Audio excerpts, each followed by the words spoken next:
Bom dia, Francisco. Bom dia, Amanda. Tudo bem com você? Tudo bem, e o senhor?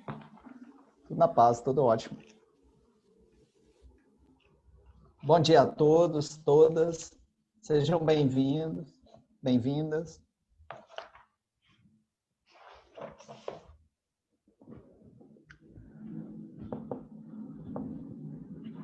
Bom dia, dia. Camila. Bom dia, Jordana. E a botina, Camila, usando? Nada, tá guardadinha ali. Faz tempo que ela não vê a terra, viu? Só tá ficando mais em casa? Ó, tô indo nem no supermercado direito. Vocês têm propriedade? Vocês têm roça? Não, minha mãe vendeu. Infelizmente, viu? Logo você vai ter. Tô esperando ganhar na Mega Sena, mas Não, você não vai ganhar na Mega Sena, não. Você vai conquistar. Depois que você formar e começar a trabalhar, você vai ver. amém. Amém. E aí, galera, tudo na paz? Suave? E esse calor?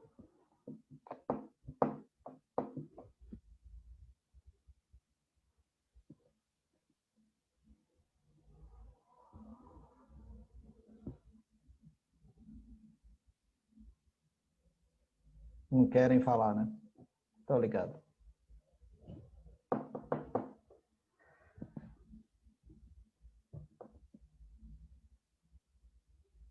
Bom dia, Júlia. E aí, João Pedro? Só ouro?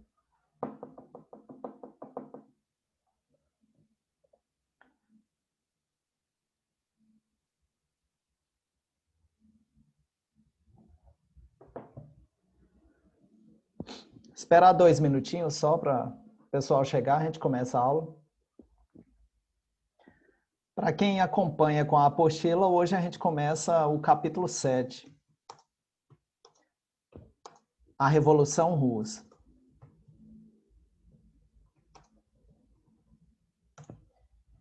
Está na página 64, apostila 10.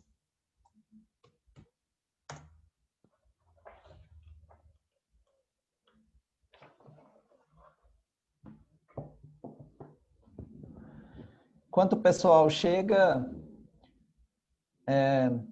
esse fim de semana nós tivemos uma notícia muito triste, né? Assim, todo dia está tendo notícia triste, né? Mas a morte do... E aí, Marlon? Do Chadwick Boseman, que é o cara que interpretava o Pantera Negra, foi meio assim, paia, né? Porque o cara escondeu que estava com câncer e filmando, porque ele tinha consciência da importância que ele tinha enquanto representatividade, né? Triste. Toda vida perdida é muito triste, né? Bom dia, Francisco. Bom dia, Matheus.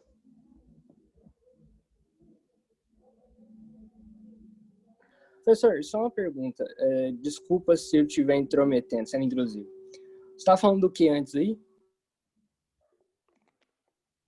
Não, eu só fiz um comentário sobre o falecimento do Chadwick Boseman, o ator que interpretava o Pantera Negra.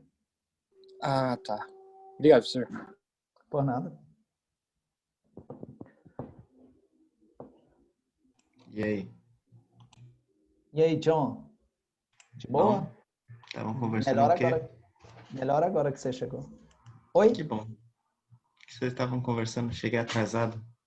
Chegou nada. Chegou na hora certa. Estávamos falando nada, Eu não. só atrasei 4 minutos Pois é, do horário correto. Tá dentro do limite. Galera, vamos começar a aula então. Wesley mostrou o irmãozinho dele ali. Eu imagino que seja o irmãozinho dele. Um ótimo dia para vocês. Espero que as aulas tenham começado legais. Se bem que eu não sei se isso... Enfim, isso não me diz respeito. Segunda que vem é feriado, então essa semana nós teremos mais 2 aulas e semana que vem aula de segunda-feira, porque eu acho que vai ser o feriado do 7 de setembro. Se você já deu uma olhada lá na plataforma, eu deixei aberto uma atividade lá para vocês. 4 questões simplesinhas, está lá na aba Estude Aqui. Bem simples, sobre a Primeira Guerra Mundial.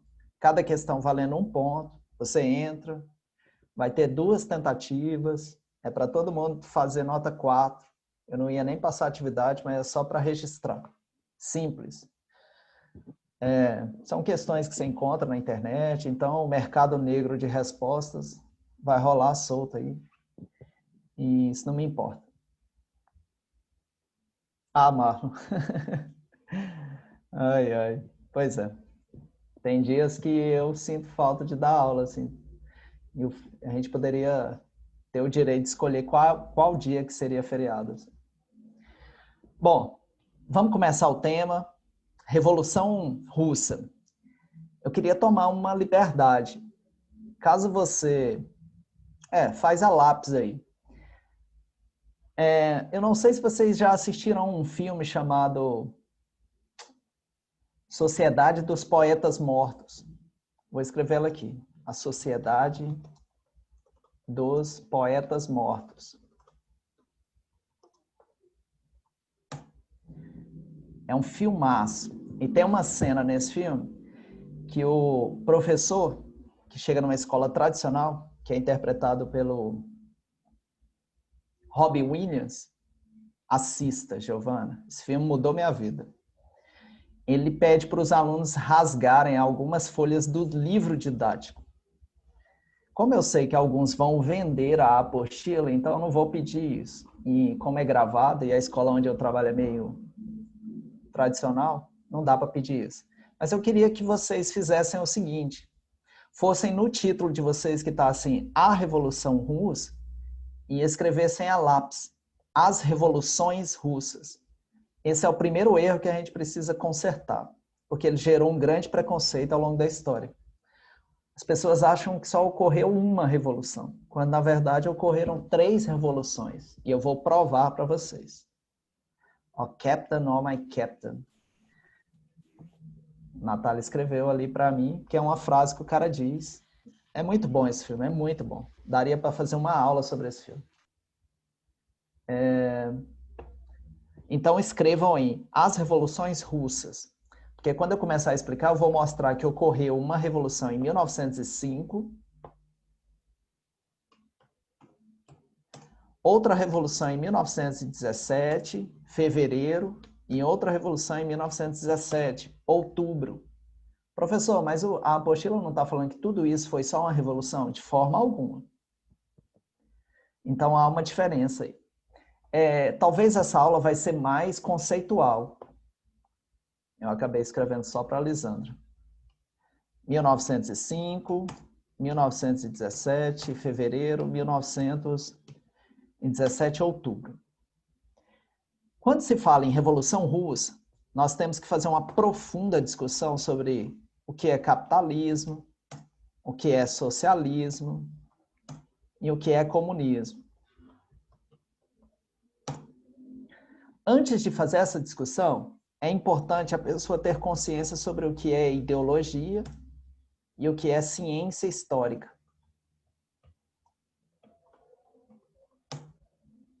Está todo mundo me ouvindo? Sim.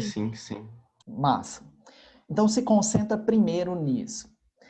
Eu logo de cara vou dizer a minha ideologia. Eu sou um cara de esquerda. Eu tento ser um marxista. Já está dado isso. Com quem que eu aprendi isso? Com Max Weber. Max Weber, que como nós já discutimos, estuda a questão da subjetividade e a ação social, para ele só havia ciência quando o cientista declarava sua ideologia. Então eu estou declarando a minha ideologia. Eu sou de esquerda. Ponto. Ao declarar a minha ideologia, eu também sou um professor de história. Então eu faço ciência histórica.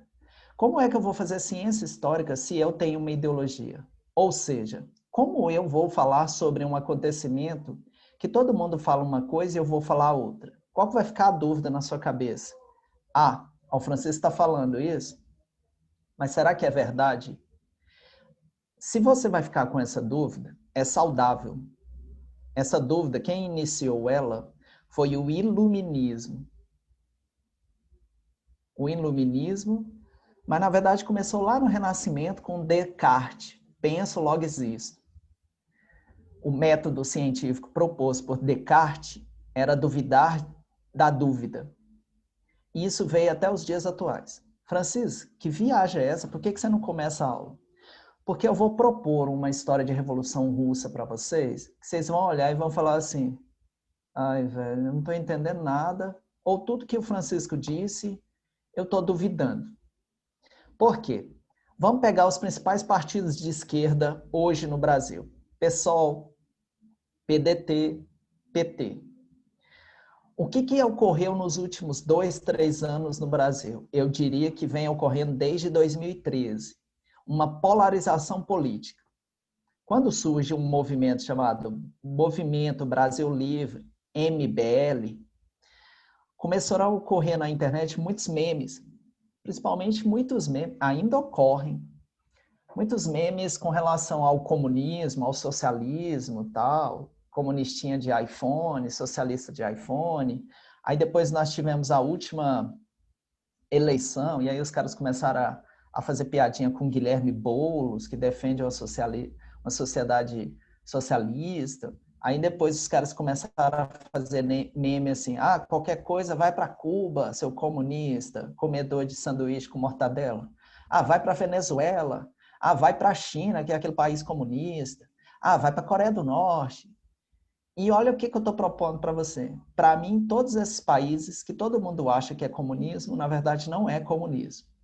Primeira coisa que eu vou dizer. E eu vou provar isso para vocês. Só que quando eu provar, você vai ficar pensando assim, e é saudável. E eu vou colocar logo uma questão para você pensar. Então ele está querendo pensar que eu pense o que ele quer que eu pense. Não, para de paranoia. Se você estiver pensando assim, será que ele não está esclarecendo para, na verdade, não queimar o filme do comunismo? Na verdade, eu estou esclarecendo porque eu tenho um compromisso com a verdade histórica. E é isso que é ciência histórica. Depois que eu fizer esse esclarecimento, você vai ter a liberdade de escolher qual é a interpretação que você quer. A direita assume uma interpretação, a esquerda outra. Eu não sou defensor do regime comunista na União Soviética. Para mim, o comunismo soviético, olha a expressão que eu coloquei. O comunismo soviético foi um estado totalitário que matou mais do que o nazismo. Então, foi um regime fascista de esquerda. Professor, mas você está queimando a esquerda, você sendo de esquerda? Sim, porque isso significa ciência histórica. Eu não vou ficar passando a mão. Daqui a pouco a gente vai estudar nazismo, passando pano para a história, e fascismo. E muita gente na direita atualmente não reconhece que o fascismo e o nazismo foram de direita, porque criaria como se fosse uma mancha. Não, para com isso. A gente não vai construir uma sociedade justa, solidária, se a gente não tiver compromisso com a verdade acima das ideologias. Ter ideologia é uma coisa. Talvez minha internet vai cair, viu? Ela está instável. Isso que eu acabei de falar aqui, claro para vocês, ou tem alguma dúvida?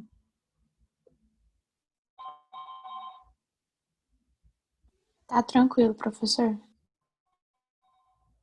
Olha, se eu começasse essa aula fazendo a seguinte pergunta, cita exemplos de países atualmente que são socialistas ou comunistas.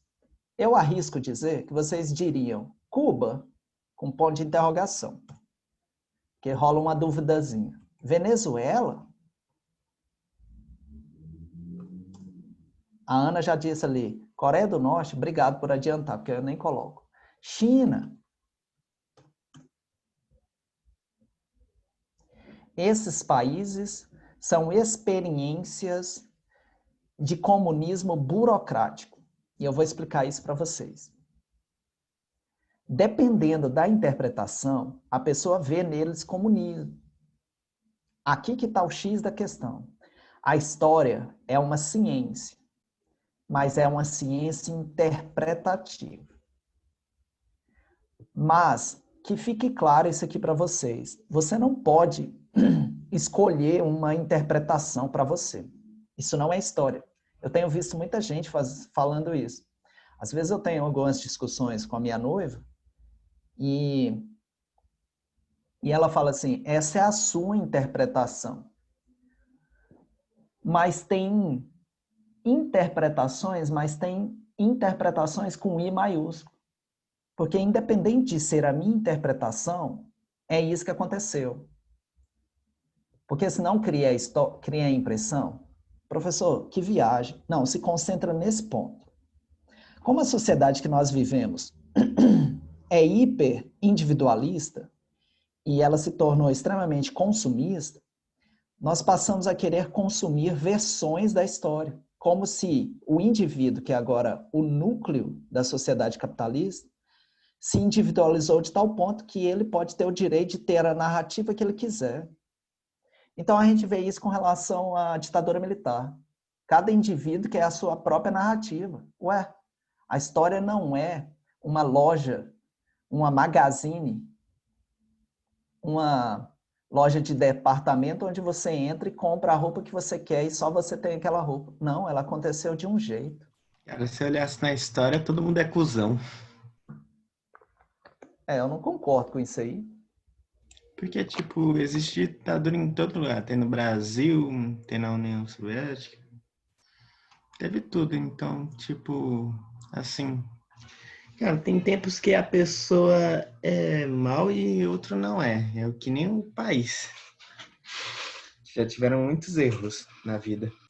João, imagine você, o primeiro dia que eu entrasse na aula e falasse assim, gente, a história é um cuzão. O que você ia pensar do seu professor? Ele estaria falando que a matéria é chata? Não sei se é isso que você ia interpretar, mas eu ia olhar para esse professor e falar assim, velho, esse cara não gosta do que ele faz, não. Então eu não concordo com você, porque aqui e aqui é o início da aula. O que eu não quero de vocês? Julgamentos do passado. Está Eu acho que proibido. você entendeu João, errado. espera só um pouquinho, João. Aqui está proibido julgar. Aqui o que a gente vai fazer é compreender. É isso que eu tô tentando falar. Eu queria tentar compreender, porque, tipo assim, todo país tem um negócio que, tipo, eles sempre foram mal. Não, aí, Tipo, João, olha para mim. Primeira coisa que você não está fazendo. E aí, eu já vou começar a aula. Quando você fala assim, é isso que eu estou querendo fazer, compreender e não julgar. Mas aí logo de cara você fala assim, todo país, você está julgando. Porque como é que você sabe o que ocorreu em todos os países do mundo inteiro? Como é que você sabe? Se é o Google? Então, o primeiro ponto é não generalizar. Então, não caia nesse erro. Você disse todos os países. Ué, então eu você é acho. Mas você conhece todos os países do mundo? Não, Então, como é que você acha, João? pelo conhecimento que eu vivia vendo. Aí eu fiquei interpretando na minha cabeça e eu tô tirando essa dúvida com você. Todos os Agora que você tá países, João? respondendo, você tá abrindo. Todos os países, João? Não. Ok. Obrigado. Gente, vamos lá. Essa discussão é interessante e eu não estou perdendo o controle emocional. Não fica achando isso. É uma provocação para tocar lá no ponto da contradição. Outra coisa que nós temos que entender. Isso aqui, ó. Contradição. O que é uma contradição?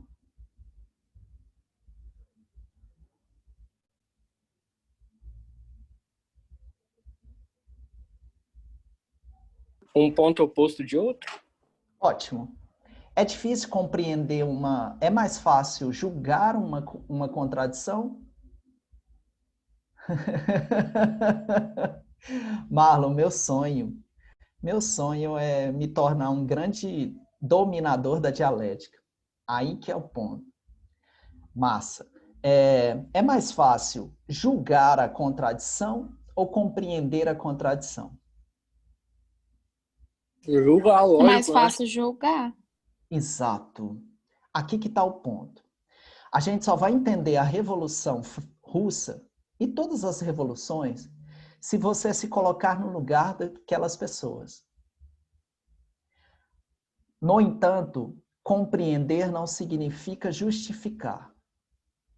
Não se justifica as mortes de milhões de judeus compreendendo os atos de Hitler. Mas, ao compreender, você evita julgamentos. Mas Professor, aí não... dá para fazer uma analogia naquele negócio que você falou do Weber, né? Exatamente. As aulas estão se somando. Aí faz todo sentido. Exatamente. Olha só, tanto que é engraçado. Eu vou contar uma história da história. Eu comecei a dar aula, eu era extremamente comunista, mas radical.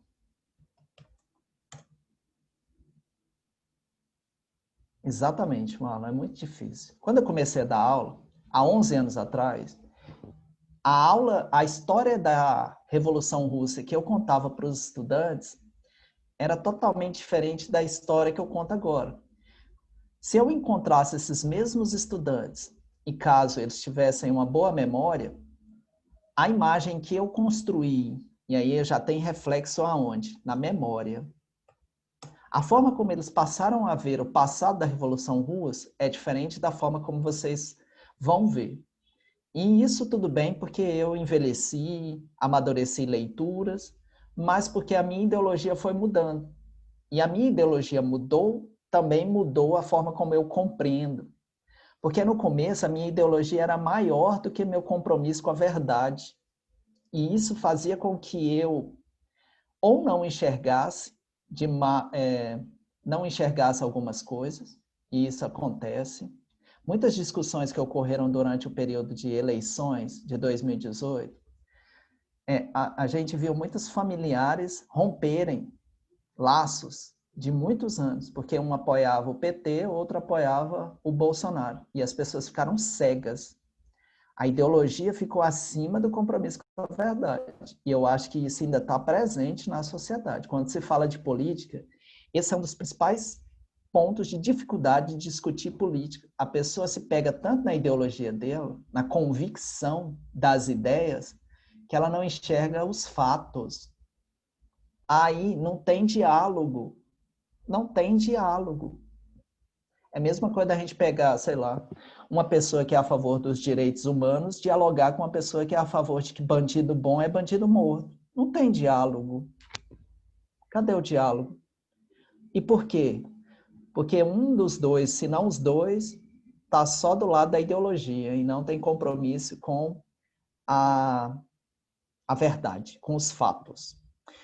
Então, vamos começar a entender a Revolução Russa. Então, a partir de agora, eu vou chamar de as Revoluções Russas. Professor, só uma coisa, tipo, não precisa responder agora, pode dar a sua aula e depois você responde, mas para eu não esquecer. Tipo, no caso, então, não seria melhor não ter, tipo, direita e esquerda? Não ter, tipo, porque sempre o foco é a verdade, né? Então, tipo, se esquecer as ideologias de direita, as ideologias de esquerda, tipo, o foco da verdade seriam, tipo, não só o nosso país, mas como os outros países, não teria menos corrupção? É isso que eu tô querendo saber. Olha, vamos dividir sua questão em partes.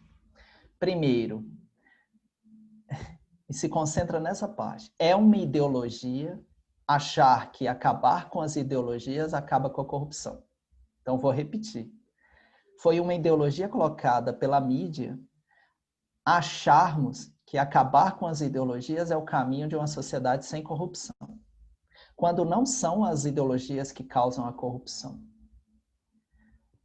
Eu poderia dar uma aula sobre as origens da corrupção no Brasil. Eu acho que seria uma aula legal. Então, para não generalizar, a gente precisaria analisar caso por caso. Se eu não falasse isso agora, não teria adiantado nada eu fazer aquela brincadeira que eu fiz com o João de provocar ele. Então, o primeiro ponto. Na minha visão, se acabasse com as ideologias, não acabaria com a corrupção, porque a corrupção no Brasil, por exemplo, ela vem desde a chegada dos portugueses, quando nem havia partidos. Só para citar um exemplo. Então, aí a gente já desmonta. Outra questão na sua pergunta. Uma sociedade que não tem ideologia, ela é uma sociedade, eu diria, robótica.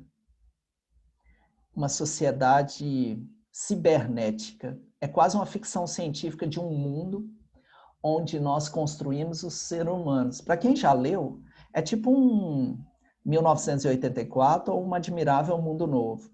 Seria uma sociedade livre de paixões e de ideias. Qual livro? Oi? Qual que é o livro que você citou? Admirável Mundo Novo. Não, o que você falou que fica igual 1984 e Admirável Mundo Novo. Você falou outro livro? Não, falei não. Falei uma sociedade robótica, cibernética. Como assim, Francisco? É saudável nós termos paixões, ideias, porque isso fala muito de vocês. Quando eu aprendi isso, eu consegui dialogar com pessoas. Por exemplo, hoje eu sei que você vai se admirar disso. Eu consigo dialogar com uma pessoa que acha que todo bandido bom é bandido morto. Consigo. Porque eu compreendo por que esse cara. Eu consigo dialogar com uma pessoa que é totalmente contra o aborto, uma pessoa que é a favor de eutanásia, apesar de eu ser a favor também ou contra. É possível. O problema é quando a ideologia supera o compromisso com a verdade. Agora, eu vou dar um nó na cabecinha de vocês e eu nem comecei a falar de Revolução Russa, hein? Ou revoluções. A verdade, atualmente, se tornou tão difícil de ser encontrada que quando alguém fala que é verdade, a gente duvida da verdade. Então, a verdade se tornou uma ilusão. E isso tem uma consequência. Nós nos tornamos uma sociedade relativista. Tudo pode ser e nada pode ser. Aí, velho, é o caos. É a desconfiança em todo mundo, em todos os meios. Aí você chega para uma pessoa, vamos dar um exemplo aqui, o mais atual. Ah, você viu a reportagem do Fantástico? A da Globo Lixo? Eu vi na Record que passou. Ah, Record desculpa a expressão, dos crentes? Ué, velho, eu acredito, mas eu acredito na minha. Ué. Aí acabou. Cria-se a impressão que a verdade é uma questão de gosto e de ideologia. Não, o que está falando a verdade é o meu. Não, o meu que está falando. E se nada é verdade, tudo é mentira. Então não tem diálogo. Está fazendo sentido o que eu estou dizendo? É, mais Tá, ou sim. menos. Que agora, daqui a pouca... Ai, caralho. Entrei na aula de atualidades hoje. Ah, João. E a professora tava falando sobre isso. Que, tipo assim, ela não gosta de assistir TV. Ela prefere mais a internet mesmo. Mas aí Porque, é uma... tipo, ela criticou sobre os pais delas, que acreditam tudo vendo da televisão. Ok. Rapidinho, Mas ela João. tava falando de fake news, só pra deixar Ah, claro. Porque eu tô resumindo as coisas. Massa, João. É apenas grau. Se eu falar para minha mãe, por exemplo, que eu li tal coisa na internet, ela vai chegar para mim e vai falar assim também. Ah, a internet é cheia de mentira, fake news. E aí cria-se outra impressão. Tudo isso eu estou falando porque sobre a Revolução Russa, ou as revoluções, eu acho que é o conteúdo que mais se construiu camadas de interpretação e de mentiras ao longo da história. Durante essas aulas eu vou escavar isso e tentar construir o mais próximo do que aconteceu para vocês. Então eu vou sempre citar as fontes. Algumas fontes são difíceis de encontrar, mas você vai encontrar na internet pelo menos o título para falar, o livro existe. Então, quando for necessário, eu vou citar as fontes, como eu sempre faço, e você corre atrás, e eu vou falar a ideologia dos autores, para você ficar assim, mas talvez o cara está dizendo isso. Fazer essas perguntas é saudável. Vocês têm que fazer. Vocês não podem aceitar todas as informações. Isso é saudável. O que não pode é você questionar e achar que sabe tudo baseado no achismo. Se você duvida, você precisa correr atrás para comprovar que o que você acha é diferente do que o outro. Caso contrário, você fica no achismo, e achismo é a coisa mais ridícula que tem. Achismo não é argumento. Aliás, vamos deixar isso aqui bem claro. Opinião não é argumento. Se você tem uma opinião, não se discute a opinião, se discute argumento. Ok. Eu gostaria que vocês dessem um destaque para esse conteúdo e fizessem algumas anotações. A aula de hoje, eu gostaria que vocês colocassem assim: Rússia pré-revolução. Pode colocar na apostila ou em algum lugar. Eu vou explicar nessa aula o que era a Rússia antes da Revolução. Eu vou precisar de mais uma aula. Talvez só 10 minutinhos da outra aula. Primeiro, a Rússia era um absolutismo. O que significa isso? Antes, deixa eu dar uma dica para vocês. Tem uma série na Netflix que se chama Os Últimos Czares.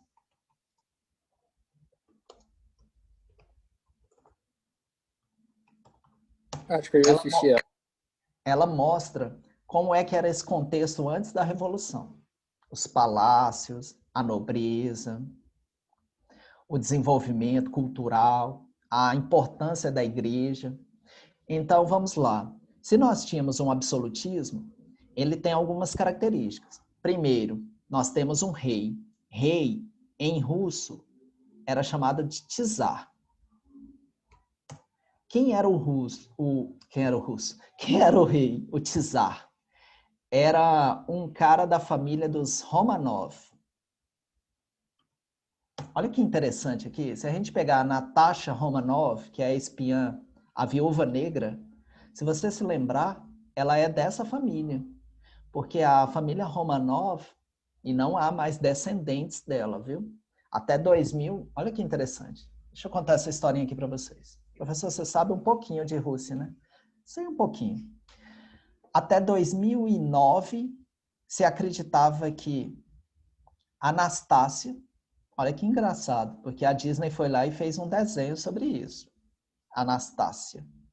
E não é por acaso que a Disney fez esse desenho.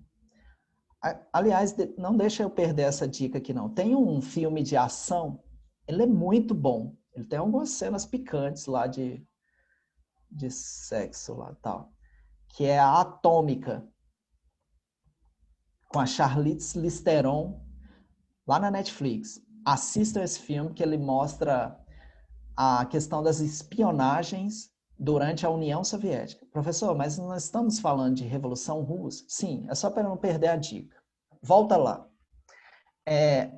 Em 2009, 2 arqueólogos vasculhando algumas ossadas num cemitério antigo na região leste da Rússia, achou 2 corpos numa vala comum e fez o DNA e cruzou com o DNA das ossadas dos czares que ficam nos mausoléus e encontrou que se tratava de Anastácia e o seu marido, que eu não lembro o nome, porque até 2005 se acreditava que eles não tinham morrido, porque quando ocorreram uma das revoluções, os bolcheviques vão matar toda a família dos czares. E nesse processo, eles esconderam as ossadas, desapareceram. Tá? Ela tinha, sim, marido. Esqueci o nome do cara. Tinha, sim, Matheus. Só que agora eu não lembro. Depois eu vou buscar esse nomezinho para você. O fato é que a família Romanov zerou. Não há mais descendentes. Então, aquilo lá é uma ficção da Marvel, que criou aquela personagem, para dizer que ela é uma das sobreviventes dos Romanov. Mas é massa isso, tal, essa informaçãozinha. Bom, o czar era chamado pelo povo na Rússia como papai. Eu não sei como é que se escreve em russo. Ele era chamado de paizinho. era muito comum você chegar na casa de uma pessoa na Rússia e encontrar a imagem do czar, Nicolau II. Era muito comum. Eles colocavam velas para eles, faziam orações, tinha um cântico que falava o nome deles. E por quê? Porque a sociedade russa era extremamente tradicional. Como tínhamos um absolutismo, a população acreditava que a figura do rei era a representação de Deus na Terra. Vejam bem, aqui é necessário você fazer uma comparação. Se a gente pegar o absolutismo inglês, ele acaba no século XVI. Se a gente pegar o absolutismo francês, ele acaba no 18 para o 19. E se a gente pegar o absolutismo russo, ele acaba mais ou menos em 1917. O que isso quer dizer? Por que isso te ajuda a entender por que a Inglaterra se tornou a maior potência do mundo primeiro? Então, vou repetir isso aqui para te ajudar.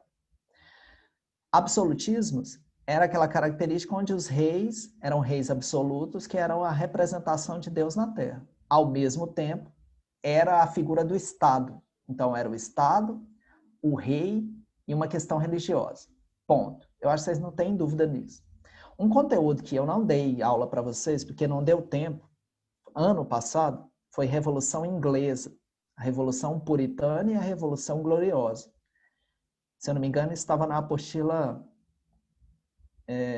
7, e a gente só terminou a apostila 6. A gente começou um pouquinho da 7, mas não deu. Professor, tá bom, continua. Então, a Inglaterra fez a sua revolução. Caso você queira uma série sobre isso, tem uma série antiga chamada Os Stuart, que mostra isso. Perdão, os Tudor. Mostra isso. Falando do Oliver Cromwell. Francisco, respira e volta que eu não entendi nada. Ok, estamos falando do absolutismo. Tudo bem, eu entendi. O primeiro país a acabar com o absolutismo foi a Inglaterra, século XVI. Aí se passa 150 anos, eles fazem a Revolução Industrial e já entram no capitalismo. Ok, isso eu entendi. E aí você falou da França. Sim, a Revolução Francesa acaba com o absolutismo francês. Literalmente, os caras decapitaram a cabeça do rei. Aí assume o poder Napoleão Bonaparte. Ok. E aí a Rússia? Eu só estou falando isso para vocês entenderem o tanto que a Rússia era um país atrasado em relação aos outros países europeus. A Rússia, no final do século XIX para o século XX, de acordo com um historiador chamado Maurício Trachtenberg, num livro chamado Revolução Russa, que para mim é o melhor livro em língua portuguesa sobre a Revolução Russa. Qualquer dia eu tiro um dia só para falar da vida desse cara. Ele diz que na Rússia havia mais ou menos 22 milhões de quilômetros quadrados. Então a Rússia era o maior país da Europa. Ela tinha um pé tanto no Ocidente quanto no Oriente. Se concentra nessa parte que a aula infelizmente vai acabar. Se você puxar na sua mente agora o mapa da Europa, você vai ver que a Rússia, ela chega lá no extremo finalzinho, já topando no Oceano Pacífico. E que aquela região ali já é a Ásia. Mas que se você estiver vindo para cá, ela está chegando na Alemanha. Ali já é o Ocidente. Então, a Rússia é como se fosse uma colcha de retalhos de povos, de grupos étnicos e de regiões. A Rússia tem desde regiões com um solo extremamente enriquecido para plantação, até regiões desérticas e regiões de frio absoluto. Vamos pegar a Sibéria aí. Já foi marcado lá 55 graus abaixo de zero, por exemplo. E tem regiões que têm florestas, e tem regiões que têm poços de petróleo. Então, a Rússia, enquanto país, hoje, porque naquela época era maior, 22 milhões de quê, professor? De quilômetros quadrados. A população do Império Russo era de mais ou menos 176 milhões de pessoas. a cada a cada 5 europeus, um era russo. E a Rússia, a partir de 1861, vai crescer a uma progressão de 1 milhão por ano. Professor, pode repetir isso? Por que eu estou pintando essa imagem da Rússia para vocês? Para vocês entenderem as contradições. É um país tão rico e com tanta pobreza. É um país com milhões de pessoas, mas um país atrasado. É um país onde 85% da população trabalha no campo, vive no campo. Então, vou repetir outra contradição. É um país, um império, onde 85% trabalha e vive no campo, mas quem domina é quem vive nas cidades. É um país onde mais da metade da população produz grãos, alimentos, mas isso não dá para produzir. Por quê? De acordo com o Maurice Stradenberg, tinha regiões da Rússia onde as pessoas não tinham nem enxada. Elas tinham que semear e capinar, você não vai acreditar nisso, com as mãos. Fica parecendo brincadeira de criança. Imagine você semeando, você arando, você capinando, e aí nem uso o verbo capinar, né? Vou inventar um aqui, mãozar. Você vai fazer com as mãos. Isso faz sentido. A gente está falando do século XX. No Brasil, nós já tínhamos feito a república. Nós já tínhamos máquinas, nós já tínhamos locomotivas. Professor, isso não tinha na Rússia? Tinha, em apenas 3 lugares. São Petersburgo, que era a capital na época, que depois vai se tornar Petrogrado, Leningrado, depois eu vou explicar isso. Moscou. E uma região chamada Kiev, que agora está na região da Ucrânia. Alguém falou aí em cima, e eu perdi a referência, a série da HBO, que é Chernobyl, considerada uma das melhores séries produzidas até hoje, vale a pena assistir. São 6 episódios, se eu não me engano. É maravilhoso.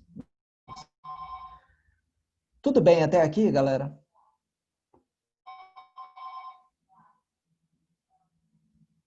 Tudo, professor. Vamos embora almoçar, que eu não vou começar a explicar as partes mais profundas, porque senão o sino toca e aí vocês saem correndo quando alguém bater na porta e aí... Aula que vem eu continuo daqui, viu? Um ótimo dia para vocês, uma ótima semana, viu? E boa sorte aos homens do primeiro Obrigada, segmento. professor. Tchau, Amanda. Tchau, Se cuida. Francisco. Tchau, tchau, Júlia. Até mais. Tchau. Tchau. Tchau, professor. Tchau, Amanda. Se cuida, hein? Tchau, Ana. Tchau, Gabriela. Tchau, Francisco. Tchau, tchau, Ana Carolina. Tchau, Francisco. Bom dia para Tchau, você. Natália. Um bom dia para você e uma ótima semana. Falou, Marlon. Francisco, Pois não, Maria Eduarda. eu tenho uma dúvida. Sim. Como a história ela é uma forma de ter o compromisso com a verdade, eu pensei uma coisa tipo assim, eu tenho uma visão sobre algum período da história e o senhor pode ter outra visão sobre esse mesmo período. Como que as pessoas podem saber qual que é a verdade que é imposta naquele momento? Tem um cara chamado Carl Ginzburg. Eu acho que ele deu o exemplo mais massa. Imagine uma cena de um crime. Você chega na cena do crime, você é uma investigadora. A cena do crime já ocorreu, que o cara está morto. Então imagine a cena do crime como se fosse um acontecimento. Quando ele aconteceu, não importa, pode ser 300 anos, 1000 anos, 2000 anos, ou pode ter sido só alguns segundos atrás. Você chegou, viu algumas pegadas, algumas digitais, viu o corpo, o jeito que está o corpo, fez a balística, fez tudo. Aí chega outro investigador, o Francisco, olha as mesmas coisas que você olhou e eu olho outras coisas.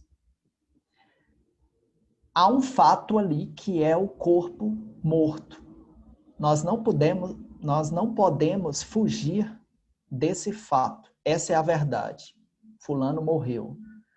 Com o aprofundamento da investigação, nós vamos saber a hora. Depois nós não vamos poder mais discutir que hora que esse cara morreu. Como ele morreu, daqui a pouco a gente não consegue mais discutir porque a gente chega num consenso, porque há os fatos e as fontes. Agora, o que levou aquele cara ali, as motivações, as fontes, as interpretações, vai ficar livre, porque você é um ser humano X e tem outras ideias e eu outras. Mas há os fatos que não tem como negar. Foi morto por uma bala, foi morto a tal hora, o cara tá morto. É mais ou menos essa comparação que me ajuda a entender que, por mais que haja verdades, há uma verdade núcleo, que é o fato. Aí há interpretações sobre o fato. Entendi, muito obrigada. Por nada. Tchau, vou almoçar. Também vou. Tchau, tchau, gente. Se cuidem.